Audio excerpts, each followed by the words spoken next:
Le score. Le score. Je devais créer et comprendre que nous aurions un entretien tête-à-tête.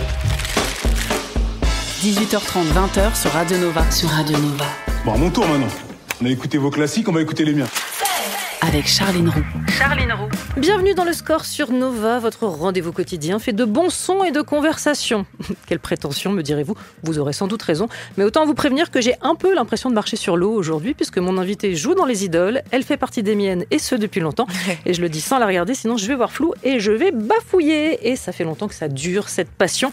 Je l'aime depuis ses cours de Jim Kilo, mais aussi quand elle chantait Alcool chez Claude Duty, qu'elle s'appelle Darling ou Marie-Joëlle, qu'elle me traumatise dans Police ou Captive, dans La Fracture, dans Asbestas, qu'elle joue sur scène du à peu près Alexandre Dumas ou Démon face à Romain Duris, qu'elle pose la question papa ou maman avec Laurent Lafitte, qu'elle défouraille à tout va dans Fury ou qu'elle tente de rester stoïque face à un Jérôme Commandeur qui se jokeriserait bien la chatte. Elle est à l'affiche de Magma de Cyprien Vial dans les salles ce mercredi et toujours sur scène au Théâtre de la Porte Saint-Martin pour Les Idoles de Christophe Honoré. Bonjour Marina Foïs. Eh ben dis donc, je suis drôlement bien reçue. Mais je Bonjour. suis si contente. Tu ne sais même pas. Et je vais maintenant tenter de reprendre une forme de distance totalement feinte. Est-ce que toi, tu es traqueuse les veilles ou les avant-veilles de sortie de film ou est-ce que tu as ta dose avec le théâtre quotidien ? Non, je pense que par mesure de sécurité, je mets une certaine distance. Je fais comme si c'était pas mon problème. Ce qui, évidemment, n'est pas vrai car j'ai aussi un cœur qui bat et des émotions. Mais non, je fais en sorte que... Je pense à ce qui me reste. Un très beau film dont le tournage a été âpre. Pas facile, mais le travail, c'est pas fait pour être facile, c'est fait pour être intéressant. Ça m'a beaucoup plu de le faire. J'aime beaucoup le résultat. Je trouve le film très singulier, ultra spécifique. Mais si ça se trouve, c'est en étant très très spécifique qu'on est carrément universel. Il y a quelque chose qui me plaît beaucoup dans ce film-là. Donc voilà, ça restera un film que j'aime, que j'ai fait. Donc je resterai concentrée là-dessus. C'est un film que j'aime beaucoup aussi, on va avoir l'occasion d'en parler. Il y a une question rituelle dans cette émission, et là la réponse m'intéresse beaucoup. Quelle place prend la musique dans ton quotidien ? Alors ça a changé parce que moi j'ai une histoire tordue avec la musique. J'ai longtemps dit que je n'en écoutais pas, ce qui était à peu près vrai. J'écoutais que celles que les gens avec qui je vivais écoutaient. Et maintenant c'est faux. Elle est entrée dans ma vie. Voilà. Donc j'en écoute, mais je suis pas une vraie... comment on dit je perds les mots. Comment on dit mélomane, voilà. J'ai une culture musicale égale à 0,2. Vraiment, donc c'est-à-dire nulle. Et je pratique par obsession. C'est-à-dire qu'il y a des choses qui me touchent, je peux pas expliquer pourquoi. J'ai écouté... j'ai eu une obsession Amy Winehouse, j'ai eu... comment il s'appelle, Montero. Lil Nas X. J'ai une obsession Lucio Dalla qui reste, alors les gens connaissent peut-être pas, c'est un chanteur italien. Giovanotti, un autre chanteur italien. Et puis maintenant, à chaque film que je fais ou chaque pièce, j'ai des espèces de rituels musicaux absurdes. J'ai l'impression que maintenant, la musique, 2-3 morceaux comme ça me concentre, me ramène au même endroit tous les soirs. Donc pour Les Idoles, j'écoute un peu de Dao. Très bien. C'est toujours une bonne idée, quelles que soient les circonstances. J'écoute la débandade de Biolay et Via con me de Paolo Conte. Et vous voyez, les trois n'ont rien à voir. Je ne sais pas pourquoi. C'est ma playlist d'avant joué. Eh ben, si ça marche, tant mieux. Ouais. Pour démarrer cette émission, j'ai moi choisi Zao de Sagazan. Ah, j'adore. Avec je Aspiration. l'adore, évidemment. Bah oui. Le score sur Radio Nova. Zao de Sagazan sur Nova, Aspiration, un titre choisi pour Marina Foïs. J'ai l'impression que ça marche. Ça marche à mort. J'adore Old Friend de Zao. C'est une de mes dernières obsessions. Très bien. Ah ouais, elle est fascinante. Il y a comment dire, elle est si jeune et c'est une si vieille âme en même temps. Voilà. On parle aujourd'hui de Magma, le film de Cyprien Vial, qui sera dans les salles ce mercredi. Tu y es Katia Reiter, à la tête depuis plusieurs années de l'Observatoire volcanologique de Guadeloupe. La menace d'une éruption majeure de la soufrière se profile. Évidemment, tout le monde est aux abois. Hier, vous expliquiez à tout le monde que plus rien n'allait se passer. Ce matin, on assiste à la plus forte remontée magmatique depuis 50 ans. On parle d'un volcan vivant. Les conditions de vie des déplacés sont particulièrement pénibles. Papa, on te dit que c'est pas encore le moment de rentrer. On est vraiment à 2 doigts de recommander la levée de l'évacuation. Pourquoi tu dis ça? Tu leur dis ce qu'ils veulent entendre, c'est pas protéger les gens, ça. J'ai pas de leçon à recevoir d'un petit thésard qui vit sa première éruption, d'accord? Madame Reiter, vous semblez inquiète. Non. Katia, comme Katia Kraft, j'imagine, volcanologue et autrice de son état qui travaillait avec son mari, Maurice. Est-ce que ça a été une inspiration pour toi et pour Cyprien Vial ? Pour Cyprien, je pense, oui, absolument. Pour moi, j'ai regardé en fait quand même beaucoup de... Je suis pas du tout volcanologue dans la vie, hein, je n'y connais vraiment rien. Donc il a fallu quand même que je me prépare un petit peu. J'ai regardé notamment le film d'Herzog qui est absolument magnifique et fascinant. En fait, les volcans, c'est vrai que ça produit des images qui c'est quasiment de l'art contemporain. Enfin, on peut regarder ça pendant des heures. La différence, Katia Kraft, on peut pas la détacher de son mari. C'est une histoire d'amour et de volcan. C'est une histoire très très spéciale et c'est des gens qui ont dédié leur vie et qui ont probablement marqué l'histoire de la volcanologie par les observations qu'ils ont faites et les images qu'ils ont produites. Katia, elle est plus random comme volcanologue. Elle est plus normale et moins romanesque. Ouais. Mais néanmoins, c'est un personnage de fiction. Un langage très particulier que celui des scientifiques. Est-ce que c'est facile à apprivoiser ? Non, il faut se le coltiner. Alors moi, j'ai une nouvelle théorie que je vais partager. Attention, c'est très spécifique. Mais je pense que pour jouer quelque chose, la bouche, elle doit être habituée à des sons. Ma bouche, elle n'est pas habituée à dire fumerole. Elle ne connaît pas ce mot. Donc, il faut que je le dise beaucoup pour que ça devienne naturel. C'est la même chose que quand je joue en anglais ou en italien ou en espagnol. Et là, je me la pète puisque je dis que je joue dans plein de langues. Il faut que ma bouche soit habituée à ces sons-là pour que... Voilà. Donc, l'idée, c'est la répétition. Donc, je peux dire le texte des milliards de fois, comme pour l'intégrer. Il fallait vraiment que je m'habitue à ce langage scientifique parce que c'est chiant quand ça sonne pas juste. C'est la base de la crédibilité, c'est qu'on croit vraiment que je connais les mots que je prononce auxquels je ne connais absolument rien. Alors Magma, c'est pas un film catastrophe classique et pour autant c'est pas un film sans tension, loin de là. Est-ce que, en tout cas en tant qu'être humain, face à un volcan vivant, comme il l'est dit dans la bande-annonce, il y a une forme d'humilité. Ça ramène un truc de « oulala, petite ». Ah oui, parce qu'il y a quelque chose de spectaculaire et d'immense mais c'est la même chose que les montagnes de Galice dans Asbestas. C'est-à-dire il y a vraiment il y a des films où le décor est un personnage à part entière. Chez Sorogoyen, c'est évident. Dans ce film-là, moi, quand je l'ai lu, c'est aussi pour ça que je l'ai fait, parce que je me suis dit, le volcan est quand même un des acteurs principaux, et c'est intéressant d'avoir comme partenaire un volcan, parce que c'est rare. Il y a La Ref à Stromboli de Rossellini, qui est quand même un film que moi j'adore, et puis moi, j'ai des liens avec Naples, et Naples, donc c'est les volcans. Le Vésuve. Bah oui, donc il y a toute une imagerie. Moi, j'ai beaucoup traîné quand j'étais gamine. J'étais à Pompéi plein de fois, à Ercolano aussi. Donc en fait, ça fait partie d'une certaine imagerie. C'est comme les dinosaures, quoi. Ça fait peur et ça attire. Alors, j'ai lu une étude américaine qui dit que les enfants qui sont passionnés par les dinosaures sont probablement plus intelligents que la moyenne. Voilà. Bah voilà. T'étais passionné par les dinosaures ? Non. Ah, ok. Moi non plus. Bon, c'est pas grave, on est moyen, quoi. On poursuit la conversation dans un instant. On écoutera aussi David Bowie avec Fashion et tout ça, ce sera juste après la pub. Le score sur Radio Nova. Nova. David Bowie sur Nova et je m'apprête à faire une transition totalement capillotractée, puisque grâce au magazine en ligne En Vol, j'ai pu découvrir cette phrase « Je suis nulle en valise ». Je pose donc la question à Marina Foïs. Il y avait quoi dans celle que tu as emmenée en Guadeloupe ? Ah, voilà, je me souviens pas, je pense que j'en avais 3 ou 4 et il y avait absolument rien de ce dont j'avais besoin.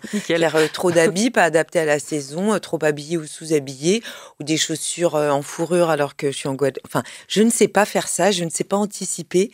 C'est une pathologie, mais je crois que je la partage avec plein de gens.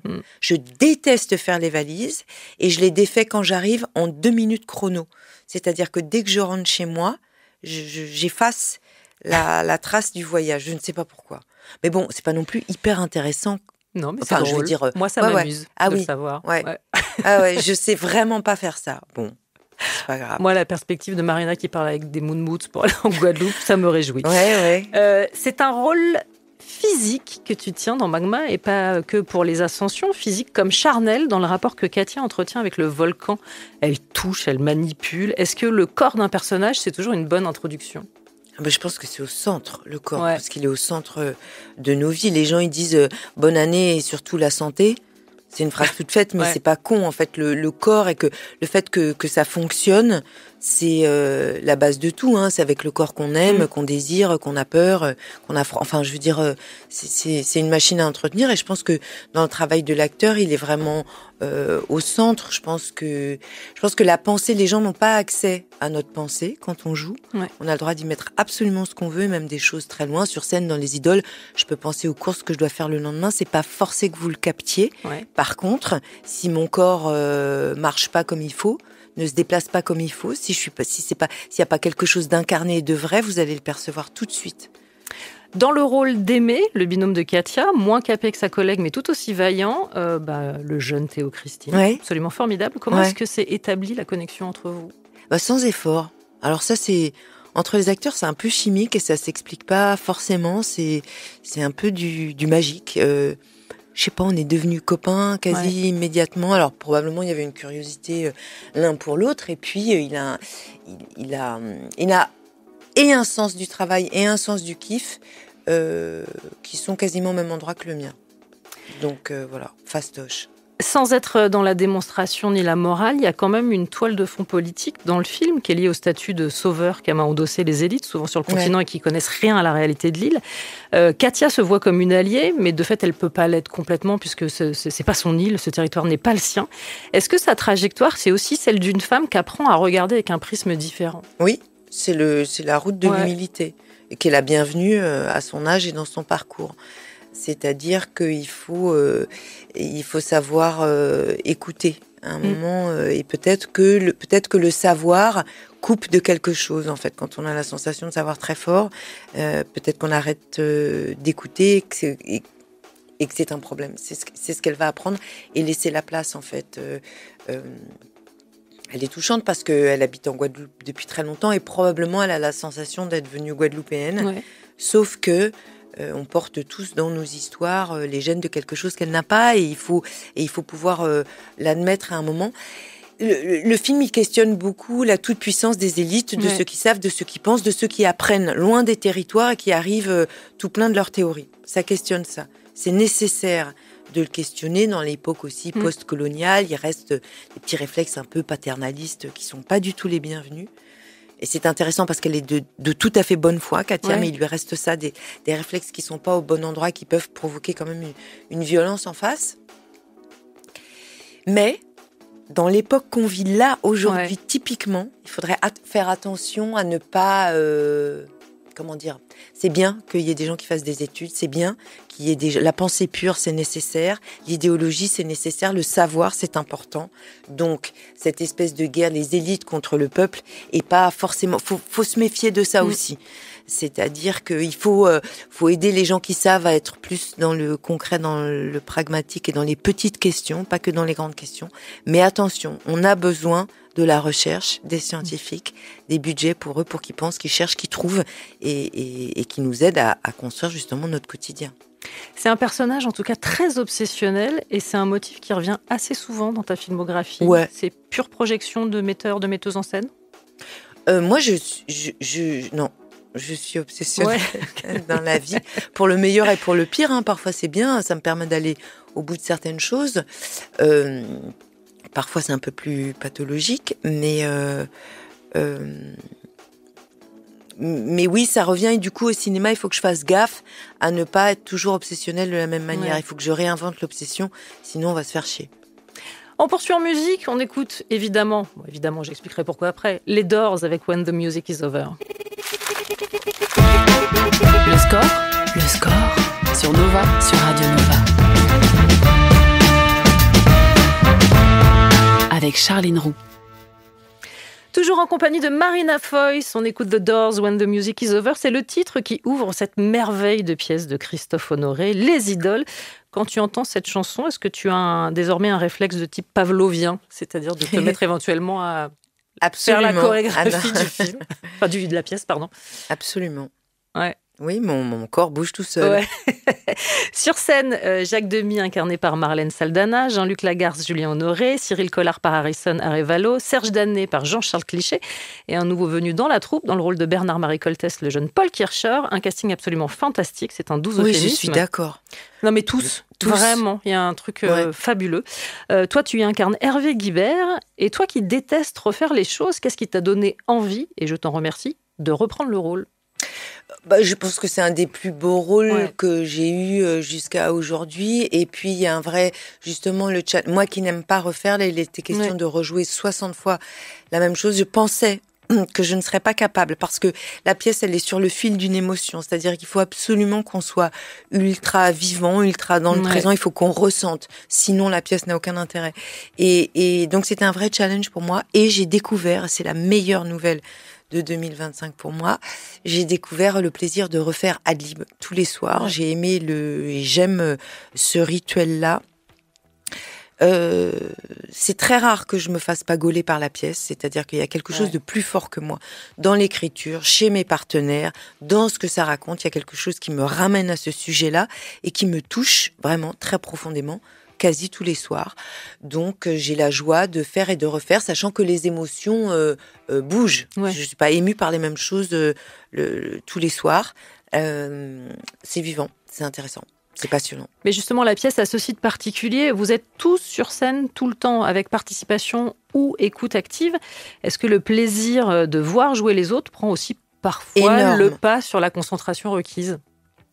Non, mais la concentration, c'est celle-là. Ouais. Je veux dire, il y a pas de. Moi, je crois presque de moins en moins à la concentration, c'est-à-dire parce que c'est celle qui coupe du reste du monde. Par contre, je crois de plus en plus à l'écoute et à la disponibilité.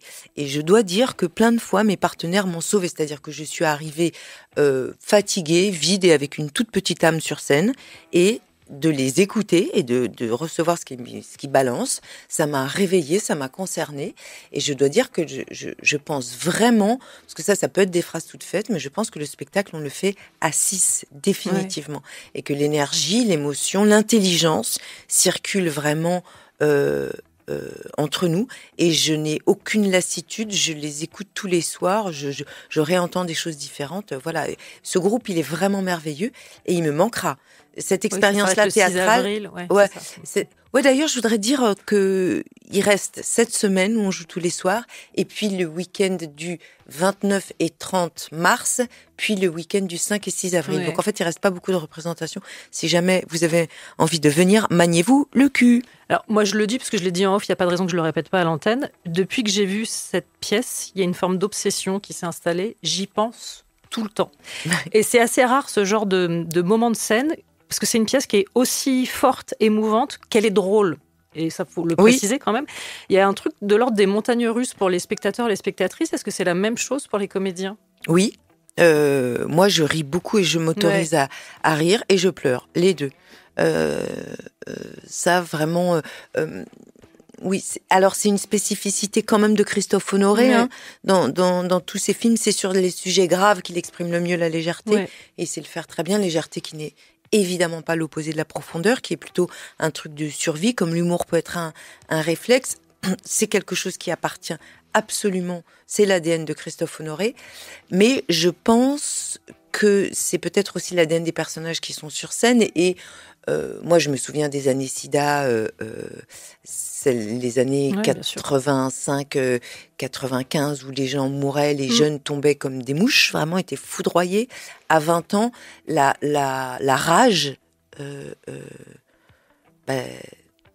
qu'est-ce qui reste à ces gens-là qui meurent si jeunes et qui se retrouvent avec des corps de vieillards à 22 ans, avec une échéance très proche dans le temps?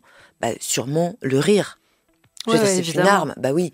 Donc je pense que c'est quelque chose, c'est pas rire pour rire, c'est rire pour raconter un désespoir, je crois. Parmi les grands moments sur scène, il y a évidemment un monologue vertigineux dans lequel Hervé Guibert raconte la maladie de son ami Michel Foucault-Musil. Quel genre de muscle est-ce que ça sollicite chaque soir ?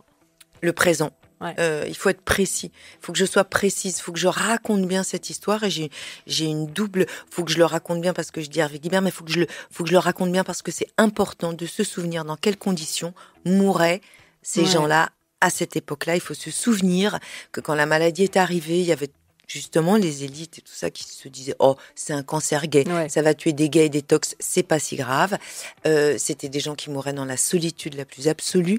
C'était des malades très jeunes qui souvent n'avaient pas les bras de leurs parents pour mourir peinards parce que c'était des histoires trop difficiles à raconter, insupportables. Et donc j'ai le devoir de raconter ça bien parce que ça fait partie de notre histoire. Que ça raconte peut-être des combats. Aujourd'hui, moi, j'ai la sensation...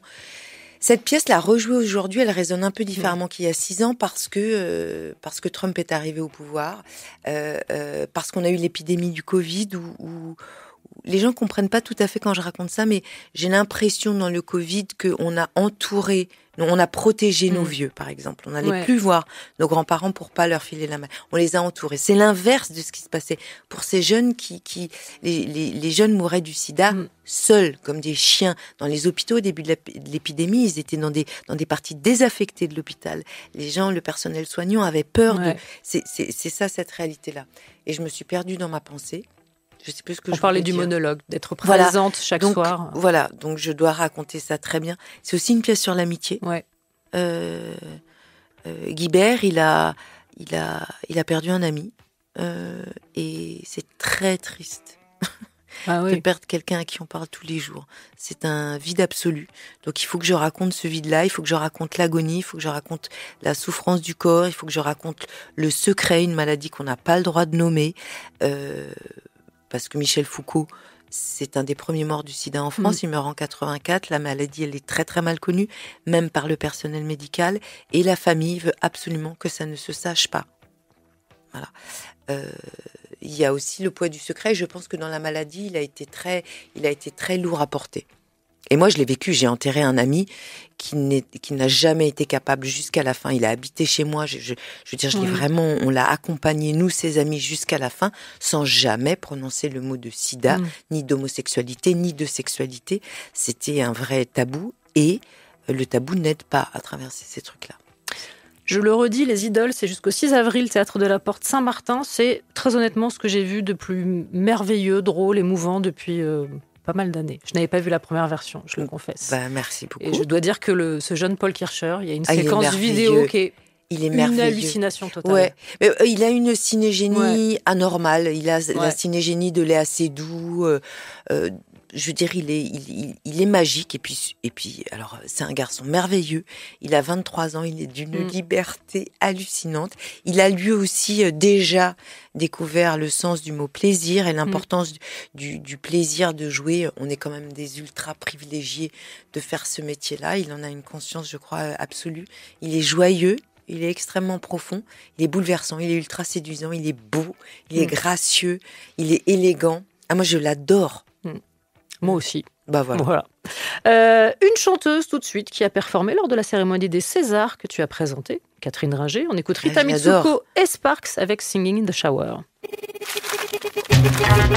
score sur Radio Nova. Rita Mitsuko, Sparks, Singing in the Shower. Et je demande donc à Marina Foïs si c'est une activité qu'elle pratique. Non. Le chant sous la douche? Jamais. Non, alors ça vraiment... Chantez jamais? Si, mais pas sous la douche. Ah oui? Non, je sais pas pourquoi d'ailleurs. Je me concentre sur la propreté, sur l'hygiène. Je peux pas faire cette chose en même temps. Moi, je pensais que la douche était vraiment un endroit où on fantasmait des concerts, où on recevait des prix, où on... Non, pas du tout. Bon. Alors, c'est pas du tout un endroit de fiction, la douche. Ah, non. C'est un endroit de propreté. Voilà, ce sera pour moi. Ce sera la conclusion sur ce dossier. On se retrouve tout de suite après la pub. Le score sur Nova. Charline Roux. Nova. Toujours en compagnie de Marina Foïs. Et Marina, je voulais te demander, Magma, un film sur les hauteurs, quand on a le vertige, une scène d'enfermement dans Captive alors que t'es claustrophobe, être en huis clos dans une voiture dans En roue libre pour les mêmes raisons, une comédie musicale quand on n'aime pas la musique, c'est en tout cas ce que tu disais au moment de Fille perdue, cheveux gras, la seule à ne pas nager dans le grand bain alors que tu te décris comme aquatique, abandonner l'image qu'on a de soi chez Maïwenn, toute proportion gardée, est-ce que à chaque film, son défi, son danger? Pas son danger parce que en fait, Je veux dire, on peut pas en temps de guerre parler du danger d'être actrice. Non, voilà. Ça je suis d'accord. Mais challenge perso. Son vertige. Oui. Bah oui. Je suis quand même attirée. Alors, j'ai pas de plaisir à faire une scène de claustro. D'ailleurs, je pense qu'il y a des films ou des scènes que je vais être obligée de refuser, que je pourrais pas faire parce que je suis quand même un peu claustro et j'ai un peu le vertige, mais l'idée n'est pas l'idée n'est pas le confort quand on choisit un film. Je veux dire, le confort c'est chez moi, j'ai un lit avec un matelas confortable, j'ai des canapés et dans mon frigo il y a des choses que j'aime manger. Le confort c'est pour la vie privée. Les plateaux de cinéma, je vais plutôt chercher des choses qui me déplacent, qui m'excitent, qui suscitent mon désir, ma curiosité, qui me réveillent quoi. Donc voilà. Tu démontres assez régulièrement ton amour des comédiennes, des comédiens, notamment sur Instagram. C'est pas si fréquent de saluer aussi régulièrement le brio de ses pairs. Ah bon moi, les acteurs me fascinent, toujours. Ouais. Et je pense que c'est aussi dans mon goût du cinéma, j'ai cet amour-là pour les acteurs et je n'ai pas complètement percé le mystère des acteurs avec qui pourtant je passe ma vie.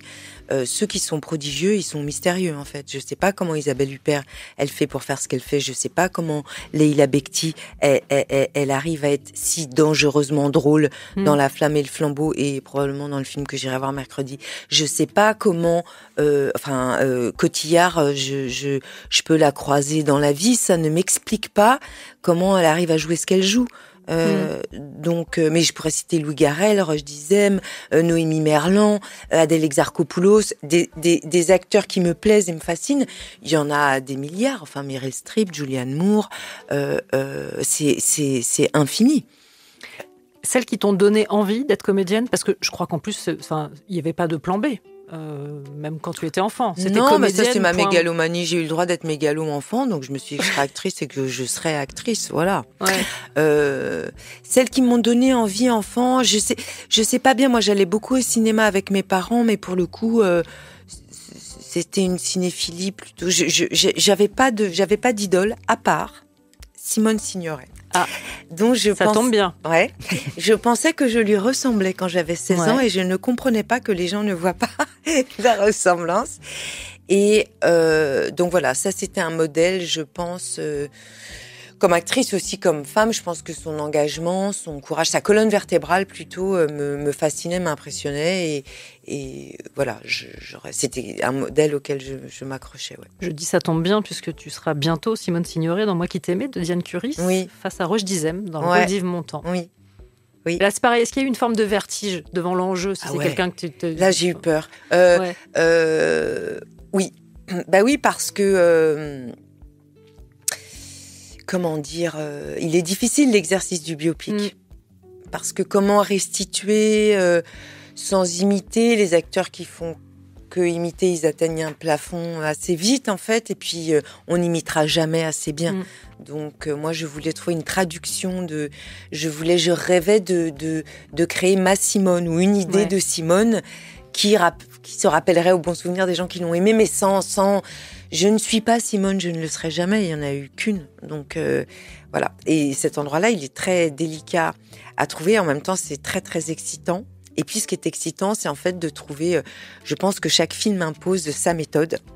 Et trouver la manière... trouver comment on fait sur chaque film, quoi. Donc voilà, j'ai expérimenté des trucs, on verra. Ça sort le 1er octobre. Ouais. Et alors, en attendant, parce que je l'ai vu sur Instagram, tu tournes le week-end de nouveau avec Rodrigo Sorogoyen. Absolument. Ouais. Je pars régulièrement aux Canaries pour tourner El Ser Querido. Je ne sais pas quel sera le titre français. Je crois que ce sera Beloved en anglais, qui est un film avec... dans lequel j'ai un petit rôle. Je suis la productrice de Javier Bardem, qui lui-même est réalisateur. Voilà. Et c'est une joie absolue et infinie de retrouver Sorogoyen, dont je considère qu'il est un des metteurs en scène européens les plus importants, et qui est devenu un ami, un copain, ce qui m'empêche pas de l'admirer follement. C'est une joie de le retrouver, toute l'équipe, et évidemment de partager. C'est un rôle court, mais j'ai que des scènes en tête-à-tête avec Bardem, dont je suis censée être la productrice et une vieille copine. Donc, Voilà, c'est très intéressant d'avoir ça à raconter sans que ce soit le sujet des scènes. Notre amitié ou notre relation n'est pas le sujet des scènes, mais il faut quand même que ça arrive à la surface. Voilà. Et évidemment, il est fascinant. Je l'ai pas dit dans la liste des gens qui me fascinent, mais partager le plateau avec Bardem, c'est pas rien. Voilà. Tu disais que tu es devenue amie avec Rodrigo Sorogoyen et j'ai l'impression que tu as aussi pas mal, je ne vais pas parler de famille parce que c'est comme la notion de danger, c'est un truc toujours très étrange quand on parle d'acteurs et d'actrices, mais qu'en tout cas il y a une troupe. Tu appartiens à une troupe de comédiennes, comédiens. Et je peux vous dire qu'elle est bien fournie, elle est fournie par des gens très bien avec qui on se... Oui, il y a la joie de partager ce métier, la vie, et de traverser cette vie entourée, heureusement, il y a l'amitié. Ouais. Et je ne sais pas si tu seras d'accord, mais il y a un comédien avec qui je trouve il y a des ponts extrêmement évidents. Je trouve que dans votre manière d'aborder les choses, il y a la même manière d'être à la fois extrêmement présent, tout en ayant une petite distance et parfois un petit regard narquois, c'est Laurent Lafitte. Ah ouais, mais Lafitte, on est amis depuis qu'on a 18 ans. Donc 18 ans, je fais la moyenne, parce que je crois qu'il avait 16 ou 17 et moi 19. Ouais. Je suis plus vieille que lui, et il aime bien que je le dise. Lafitte, c'est mon quotidien. Donc oui, il y a quelque chose on est très très très amis. Donc quand on est amis depuis plus de 30 ans, il y a forcément des choses qui déteignent l'un sur l'autre. Ouais. On parlait de ta détestation du confort. Ça c'est une formule aussi, hein, attention. Oui, non mais j'entends, on ramène ça à quelque chose de tout à fait raisonnable, mais est-ce que tu as le sentiment de rôles qui ont été particulièrement inconfortables, qui t'ont poussé dans des retranchements plus que d'autres, sans que ce soit une torture évidemment, mais où il y a une satisfaction, mais... Par exemple, Asbestas, chaque film a son petit... Asbestas, c'était un film en espagnol. Donc, il y a le fait de jouer dans une langue que je ne connaissais pas, que j'ai apprise pour le film. Donc ça, c'est un vrai inconfort. C'est passer 3 mois dans les montagnes de Galice sans rentrer chez soi. Ce qui est très intéressant parce que ça produit cette espèce de solitude, produit forcément quelque chose. L'éloignement, tout simplement. Oui, je dirais que oui, chaque film a son petit défi, quelque chose qui déplace, et j'espère que je me consacre suffisamment à chaque rôle pour qu'il m'en reste un petit peu quelque chose, j'espère. Il y a un personnage, en fait, le prénom de personnage par lequel on te hèle le plus volontiers. Marie-Joëlle. On m'appelle tout le temps Marie-Joëlle. La tour Montparnasse. Ça, ouais. Ça, c'est en même temps très agréable, en même temps, c'est Marie-Joëlle. Faut le porter. Ouais. Ça va pas à tout le monde. J'en ai parlé rapidement en début d'émission. Cette série, Fury, dans laquelle tu casses des gueules, des genoux et tout un tas de trucs. Absolument. J'imagine que ça a été une expérience aussi très particulière. Ouais, c'est un autre travail complètement ailleurs. Moi, je suis pas une femme d'action. Hein. J'aime pas du tout me battre. Je me suis jamais battue et je regarde relativement peu de films d'action. Mais donc forcément, ça m'a attirée parce que c'est tellement pas mon univers. Donc comment trouver sa place là-dedans ? Et en fait, faire des cascades. C'est hyper marrant, mais aussi c'est très intéressant parce que il y a une précision. J'imagine que c'est un travail qui est plus proche de celui des danseurs, en fait. Il faut être d'une précision diabolique. Et je pense que ça m'a apporté pour le reste, en fait, de faire ce travail-là. Et puis c'est marrant parce que c'est des personnages un peu de cartoon. Ouais. En même temps, quand je l'ai lu, il y avait une double rêve peut-être d'un cinéma asiatique, coréen qui me fait fantasmer de ouf. Et en même temps, les films de mafieux italiens, je me disais que la série, elle était au milieu de ces deux trucs-là. Donc ça m'attirait pour toutes ces raisons-là, Molière 2019 de la meilleure comédienne pour Absolument, les idoles. madame. César 2029, en tout cas, c'est ce qui est prévu dans la bio que tu récites dans LOL qui ressort. Ah oui, c'est ça, 2029. César 2029. J'ai noté. Ah ouais. Moi, je suis à fond. Dis donc, faut que je tienne jusque-là. Si c'est avant, c'est bien, vraiment. Voilà, mais c'est un truc auquel tu es attentive. J'ai pas. Oui et non. En fait, je crois. L'autre fois, je parlais avec une personne qui m'est extrêmement proche. Et je disais, j'essaye d'être sincère sur ce sujet-là, je me concentre, j'essaye d'être très honnête. Je crois que c'est pas un vrai moteur, c'est pas une vraie préoccupation. Voilà, j'aime bien célébrer les gens, j'aime bien les Césars, les Oscars, j'aime bien que les gens soient célébrés. Je pense que je prendrais très bien d'être célébrée. ça me fera plaisir. Mais si je ne le suis pas, je crois qu'il n'y aura pas de blessure. Voilà, je crois que je suis honnête. C'est peut-être pas sûr, mais je crois que oui.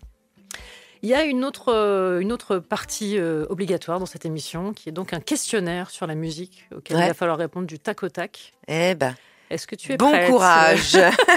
Moi, je suis prête. Ouais. Quel est le titre qui symbolise le mieux l'enfance, ou en tout cas la tienne ? Alors, on écoutait beaucoup Anne Sylvestre. J'ai une maison pleine de... Bon, je dirais pas que j'aime, je dirais que ça fait partie de mon enfance. Le titre qui symbolise le mieux l'adolescence. Alors, moi, j'écoutais 3 personnes. J'écoutais, et c'est très bizarre, Nina Hagen, Renaud, Higelin, dont j'étais fan absolue, et quand même, et on en revient aux idoles, Klaus Nomi, qui est un des premiers à être mort du sida. Voilà. Ton hit de karaoké ? Non, mais moi... J'aime lire la sidération. Alors, non. Alors, j'ai un souvenir de karaoké extraordinaire où j'ai chanté. Mais comme je chante très mal, il fallait que j'ai un soutien. Et c'est Laurent Lafitte qui m'a... Voilà, Il mio rifugio. C'est extraordinaire à chanter en karaoké. Le titre Richard Cocciante. Oui, évidemment. Le titre qu'on serait peut-être surpris de trouver dans tes playlists. Ah bon ? Un titre ? Qu'est-ce que vous pourriez être surprise par quoi ? Ben, je sais pas. J'attends justement d'être surprise. Et comme je non, joue c'est mal... vrai que c'est non, mais peut-être que alors, grâce à mon fils, j'écoute pas mal de rap napolitain. Ça, je sais pas, j'entends. Voilà. Donc peut-être un titre qui s'appelle Napoulet. Voilà. Ça me surprend. Le titre qui te propulse immédiatement sur la piste de danse. Alors en ce moment, je dirais Despacito. Pardon, mais la pièce quand même, c'est mon activité quotidienne. Donc oui, voilà. Tous les soirs. Quand donc le spectacle se termine par une scène dans laquelle je ne suis pas, dans laquelle je suis en coulisses avec tous mes camarades, et tous les soirs on danse sur Despacito. Voilà. Et le titre qui te fait immédiatement sortir de la piste de danse ? Alors ça, rien. Pas de phobie particulière. Non, alors j'ai par exemple, mais non, mais je peux pas dire de nom, mais par exemple, il y a un jazz, très free jazz, qui peut me provoquer des fréquences qui me mettent de mauvaise humeur, et c'est bien malgré moi. Attention, je respecte cette musique. Disons que c'est comme un handicap. Il y a une chimie entre le free jazz et moi qui ne marche pas. Voilà. Et enfin, la chanson dont tu as un mal de chien à débarrasser une fois que tu l'as en tête. Moi, ça y est, j'ai Despacito jusque demain matin. Despacito, ça colle, ça marche extrêmement bien. Et ben voilà, formalité remplie. Je rappelle donc que Les Idoles, c'est du mardi au vendredi à 20h, le samedi à 20h30, le dimanche à 15h jusqu'au 6 avril. C'est au Théâtre de la Porte Saint-Martin, c'est absolument indispensable. Tout comme les Magmas de Cyprien Vial, avec également Théo Christine. Et ce sera mercredi dans les salles. Merci 1000 fois, Marina. Merci à vous. Par ce studio. Merci à vous, j'étais très bien accueillie, franchement. Voilà, on a désespérément cherché, mais on n'avait pas dans le supermarché du coin du chocolat noir aux amandes effilées. Ah, il n'y en avait pas. Voilà. C'est moche. C'est moche. Et on passe maintenant à ta playlist, puisque c'est toi qui as choisi la musique de la demi-heure qui vient. Et pour démarrer, tu as choisi Adriano Celentano avec I Want to Know. I Want to Know. Voilà. Bon bah.